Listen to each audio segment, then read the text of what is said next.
You would like an eyelash. Well, I have many eyelashes. Oh, it's on your nose.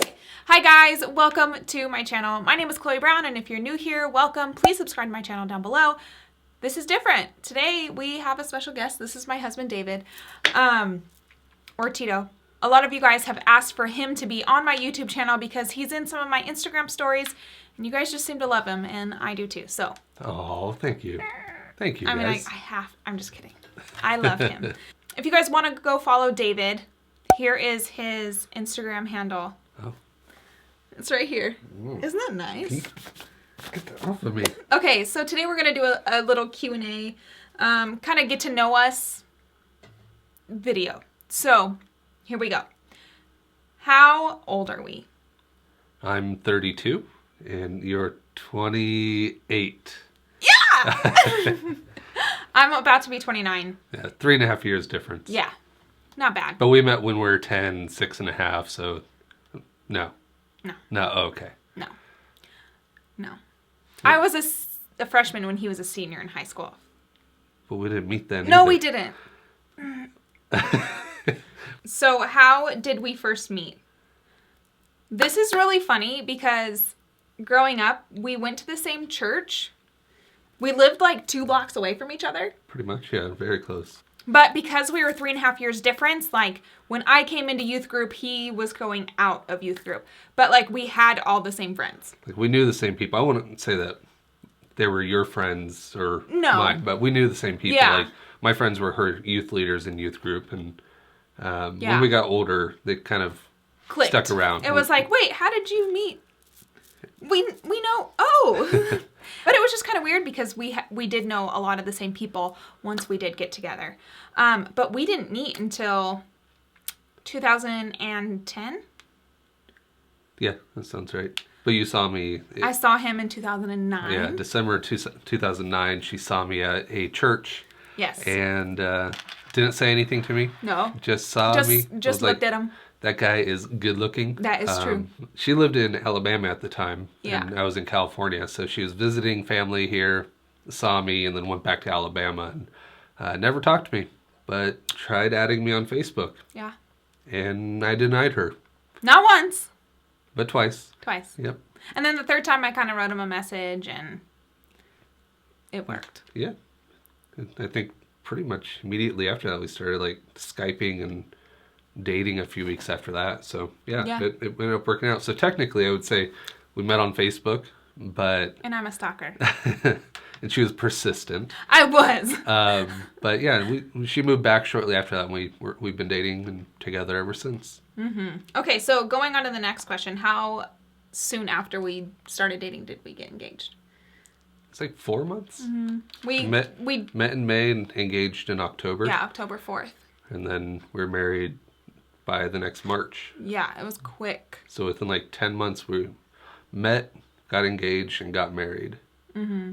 So definitely rapid, and I think if we had wisdom, the wisdom we have now back then, we probably would have been a little bit more, cautious, I guess I would say. I don't know, like, probably wouldn't have done it so fast. I think it was me. Like, I had a lot of growing up to do. David had already been, like, grown up for a while. But I had a lot of, like, internal growth that I needed to work through that I wish I would have done before getting married. Would you agree? I just think that it's nearly impossible to get to know someone well enough within the first 4 months. 4 months. To say I want to commit my life to you. Wait, do you regret it? No. I'm just kidding. There's just a lot of wisdom that comes after the fact where I agree. after we got married, we had so many issues that first year. Yeah, that was we like, did. Man, if we would have just worked through these beforehand, our first year of marriage would have been so tough. I just think there would have been a lot more that we could have worked on before getting married. Yeah, that's true. Our first year of marriage was really hard. I did not know what respect meant. Nope, she still doesn't. Oh, shush it. I read a book one time. Just kidding. So, people want to know where we got engaged. The Huntington Library, which is not in Huntington. Wait, we went there because our cousin got engaged there and we did like a secret photo shoot of them. But that's where we got engaged and it was really cool going back there. But we got engaged in the Japanese botanical garden. So if you don't know this about us, I'm a quarter Japanese, and David really loves the Japanese culture. So it kind of just meshed really well with it just fit with what we liked. It's like a mutually enjoyable area. Yeah. That is the one place that both of us absolutely want to go travel to is Japan. So we will make it happen. Someday. Yeah. Someday. Our daughter's getting old enough now to where we think we can probably take her, or maybe I don't want to leave take her. I want to leave behind her. and go. Well, she just needs to be old enough to like completely communicate before I feel comfortable leaving her for like a whole 10 days. So people want to know what you do for work. I do a lot of things. I have a couple hats that I wear for a couple different businesses, but it's an angel's hat and an angel's hat. My best friend, he's a really creative guy, and I do all of the executive and administrative things for a couple different companies that he and I own together. And it makes a great partnership for us. So I don't want to be too like ambiguous. Like do business stuff. Yeah. He's like behind a computer like all day long doing the stuff that nobody wants to do. Yeah. It just sounds shady when I'm not like direct, but yeah, I just manufacture and distribute and sell products, and we also do stuff online with online education. And yeah, it's really neat. It's cool when you can work with someone that is so talented and creative and kind of make their dreams come alive, all the while being able to do the things that you want to do in your life to, I don't know, you mutually get to experience great things. So yeah, it's great working with them. And for now, you get to be at home. Yeah. Which is fantastic. That was like our goal in the beginning when we had our daughter, was like both of us stay home with her and until she goes to school. Yeah, I think that was our number one goal, was both being present to raise our daughter. And I think part of that stemmed from kind of having that fear of never having kids. Yeah. And when we had her, we didn't want to lose out on it. We really cherished every moment that we had with her. And so there was that sacrifice initially where there wasn't a lot of money being made. Yeah. But being home and being present with her was the greatest experience, and the sacrifice that we were willing to make. Yeah, we had a roommate. Yeah, I guess. For a while in the beginning to help so that we could stay home.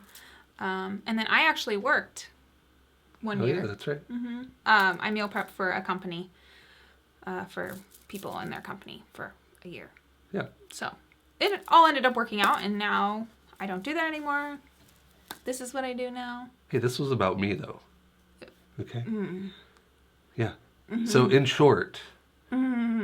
He's like, I do manufacturing and sales and administrative and executive things and web design. And he built my website. I do a lot of stuff. It's beautiful. It's fun. Yeah, he's fantastically, awesomely talented at what he does. Oh, thank you. Really, you're really good at your job. People want to know about your pastoral history. Oh. Because I have brought that up before. So David is, I don't want to say ex-pastor.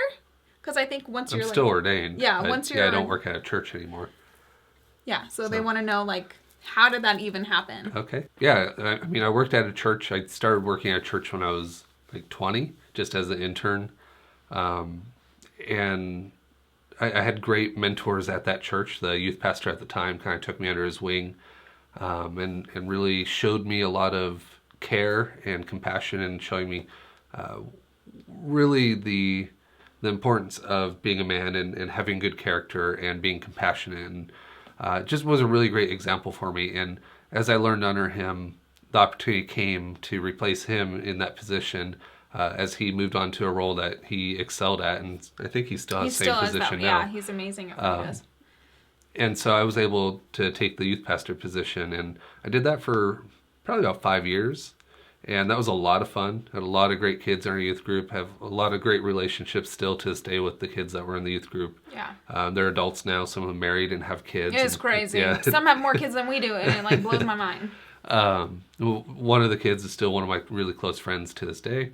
And then I transitioned out and started doing outreach or missions work. So I was reaching out mostly locally in our community around us. But then shortly after that, about 6 months after that, is when we decided to quit and move to Nashville for a few years. And since then, I haven't been back in the church. I mean, I went through an interview process when we moved back to California 3 years ago, but I ultimately declined that position. And I still have a heart for people and a heart for the church, and I still love ministering to people, but I think ultimately there came a point where I put my family first. Yeah, I was going to kind of interject and be like, when you work for a church, you're like married to the church. Yeah. And when you get married, it's kind of hard to transition out of like having yourself available 24/7 for the people that you're ministering to and like focusing on your wife. Because you can't leave your work at work. Right. When you work for a church. So I think it was really healthy for us to realize what marriage is without working at a church, but also like going to church together on Sunday. Yeah. Because we never did that. Because he was always working and I was leading worship. So, Yeah. What was our first date? Oh, I don't even know. I don't remember. I remember like our first like... Does Skype count? No. All right. He was going to like fly out to Alabama and have coffee with me though. Oh, that's right. And I hate coffee. Mm-hmm. I guess that's a little creepy. Yes, you always made fun of me for that. It was creepy, but it was But I knew what I wanted, and I knew I wanted her, and I wanted to see her. No, so like I remember our first date, like legit date, was when we went to Orange Hill. Oh, I was gonna say painting, the ceramic stuff. That was our first date. Yeah, I still have it. That just hit me. It's in our cupboard. So we went to ceramic painting. Cheesy. Yeah, he was so cute when we first started dating. Not anymore. No, you are. But it was like so sweet. Like he knew that I loved arts and crafts and like creating things. So we went to like, I don't know what you call it, Color Me Mine or like whatever. No like what one of those called. like ceramic painting places. It was in business for like 3 months. Yeah, and it's not there anymore. But we actually painted this like elephant and it farted the word poop with a heart. And I still have it. It's so cute. So, yeah, I think that was our first one. Yeah. You don't have a good memory, and I'm really surprised that you remember that. Well, I didn't remember initially, and it kind of clicked. I didn't remember that. Yeah. Wow. Okay. What is our favorite date night activity? Disneyland. I don't know. I just do whatever she wants to do, really. So, Disneyland or Mexican food. Oh, that's true. Mexican food at Disneyland. that happens too, yeah. So probably those two things. That's one thing that I kind of struggle with is like, I only want to do things that like I want to do. Mm-hmm. When it comes to like date night, I'm like, please, can we do this? And so I'm not very good about doing things you want to do, which I could be better at. Yeah, I kind of just got used to doing what she wants to do. We still have fun though. I always say Disneyland is because like we pay for it and we're already paying for it, so I might as well use it. And I like riding the big rides. I honestly don't even know what I would say I would want to do though. So I think that's why I kind of just defer to you and do what you want, because I would probably just want to drink scotch or something. Oh, he loves scotch. How did we become Christian? Well, we didn't become Christian. Mm-mm. Separately. Individually, we became Christian. Man, mine's too long a story to really get into, I think. Okay, how old were we? I was 17, I think. I was 17, too. Yeah. So, yeah, I went through a tough time in my life. I'm being bipolar, and I was a baseball player and ruined my arm, and I was just really depressed and looking for something. And luckily, God took a hold of my heart and showed me his love, and that's how it happened for me. For me, I was 17. My parents had just gotten a divorce. It was really not fun. And I was just in a dark place, and I literally prayed. I said, God, if you're real, you better reveal yourself to me. If not, I don't want anything to do with you. And he sure revealed himself to me. So that's kind of demanding. It worked in the most beautiful way possible. But no, I really prayed that prayer. Tito, is it hard for you to hear your wife struggle with image issues? How do you react? That's a loaded question. I didn't read these beforehand, so that's kind of like, it's put me on the spot. Yeah, it's really tough seeing her struggle. But I think what Chloe's always demonstrated through our marriage, and I don't know if she did before I met her or not, but is this incredible resolve and resilience to persevere through trials or tribulations or circumstances that are unfavorable. And I think the image issues, I don't know, I feel like they've gotten worse in the past few years than they were before. Only in as much as I feel like you've come so far in your struggles that when they come up, it takes you by surprise and it really affects it wrecks you. Me, yeah. Like So, my acne has been really... Yeah. It's really hard to see her struggle and go through tough times, but at the same time, I think that's what's beautiful about marriage is it allows me to come beside her and encourage her and build her up and let her know the things that she's believing are lies and they're not truths, and that the love I have for her is there regardless of whatever she's feeling about herself. And my hope is that the love I show her in those dark times is greater than the darkness she feels or the hurt that she feels about how she looks. But I also try to guide her in for sure. how to react to the things that she consumes, whether it be social media or traditional media, or her own thoughts. Like, there's certain ways that you react and you don't react to these things. And I think I've tried to help her understand what is healthy and what's not healthy. Because social media is so challenging. There's so much good, but so much bad in it. Like, I remember one time you really encouraged me. You're like, start deleting accounts that make you feel bad about yourself. Yeah. And I did. That day, I was like, it's not that they're doing anything wrong. It's just the way that I'm reacting to things that I see. It was bad for me. It was triggering. So it wasn't people like commenting mean things. No. It was people that she followed that... Like their pictures would show up. Yeah, make her feel a certain way that wasn't uplifting to her. And it's like, well, then don't look at that stuff. Don't follow it. So that was really helpful. I think that social media is hard. It's hard, but it's nice to have somebody that keeps me accountable in it and like making sure that I don't spend too much time. Because I would love, I mean, I hate and I love it spending so much time on it, but I love just talking to you guys and like answering everybody's questions and really like helping. But a lot of times that takes away from my family time. And so kind of figuring out that balance, he really keeps me accountable. Sure. That's when I just grab her phone and throw it against the wall. Nah. No? Oh, okay. No, we actually have this thing at like dinner time. We like put our phones upside down on the table and we put like stack them on top of each other so we can't touch them. That's something that you should do with your friends or other family members, because the game is whoever grabs their phone to use it first has to pay for dinner. It doesn't really matter with us, but it's still fun to kind of keep ourselves accountable. Is it hard for you to deal with my, I don't want to say notoriety, but the fact that a lot of people follow me? Interesting. Not hard. Like, it doesn't affect me adversely as much as like my worry. Like, I worry about dangers that come with notoriety online, because I'm not someone that enjoys social media. Yeah, he's really private.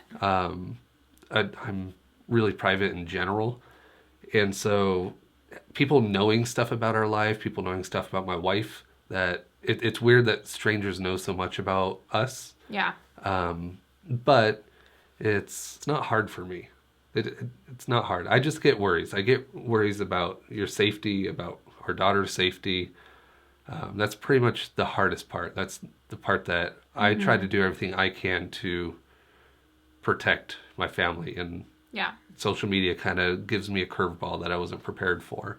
But no, everything else about it's fine. I mean, I see the power of social media, whether it's for friends and people to stay connected, or for business, because we use it for our businesses. And so I understand it, but there's nothing hard about it. Who's funnier?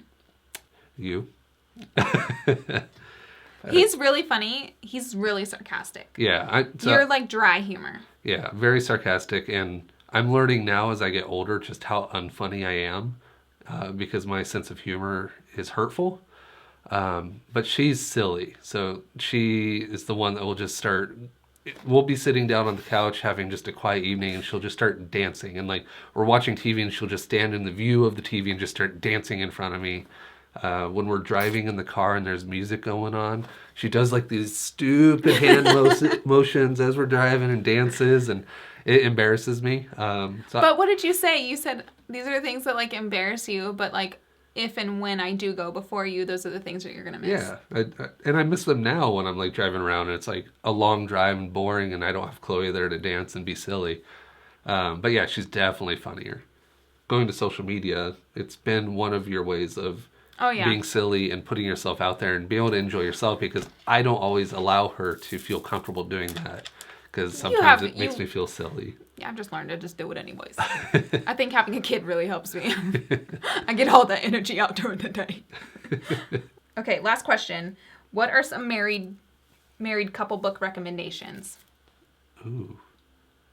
Love and Respect. That's mine. Oh, yeah. Love and Respect was that great. Changed our marriage. Yeah. Getting out of that vicious cycle of me not respecting him, and then him learning how to love me. Yeah, that has so many truths in it, and it kind of hammers the same idea over and over again, but it's basically saying when a woman doesn't respect a man, he doesn't show her love, kind of as retaliation, like unconsciously. Yeah. And then when a man doesn't show his wife respect, she doesn't show her love, she doesn't show him respect back, and so it just creates this stupid cycle that people get stuck in. So that really helped. I mean, we've done like the 5 love languages too, but that's always been kind of like a weird thing, because your love languages change, I think. Yeah. When we first got married, like, my love language is not that anymore. Yeah. So I don't know. I don't even know what we haven't read marriage books in a while. Because we pro. We're yeah, not. I don't know. I think we're more like on the individual journey with like, oh, I have an issue.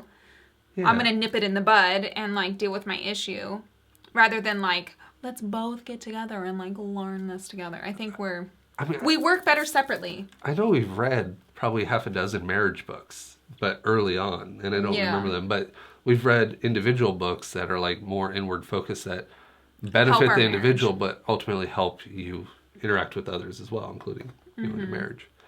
I would just say Love and Respect marriage wise.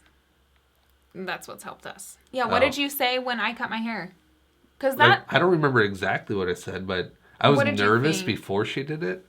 But now that she's done it, and like she runs around with this stupid wig that she has here. It's like a long brown wig. I actually just threw it away. Oh, good. It looks like the hair she used to have, like, probably before I met you, or even like right around I first met you. No, it was like when you first met me. I had the swooped short bangs. Yeah. And then like really long hair. I'll insert a picture right here. Oh. Yeah, no, I think I was really nervous because her hair was really pretty long. Yeah, it was almost down to my butt. And it's always a risk cutting it, but once she cut it, it was like, oh, hot dang, that girl looked good.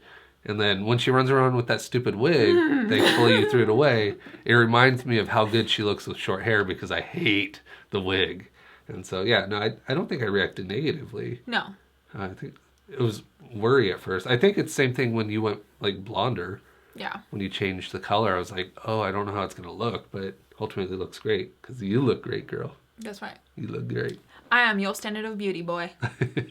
Hey, that's a good little nugget. What was that from? I don't remember, but somebody told us that your spouse is your standard of beauty. So like how he looks is my standard of handsome, and how I look is his standard of beauty. Yeah. There ain't no one more beautiful than her. And there ain't nobody more beautiful than you. Oh, thanks. Awkward. Okay, that's all the questions. Is there anything else you want to say?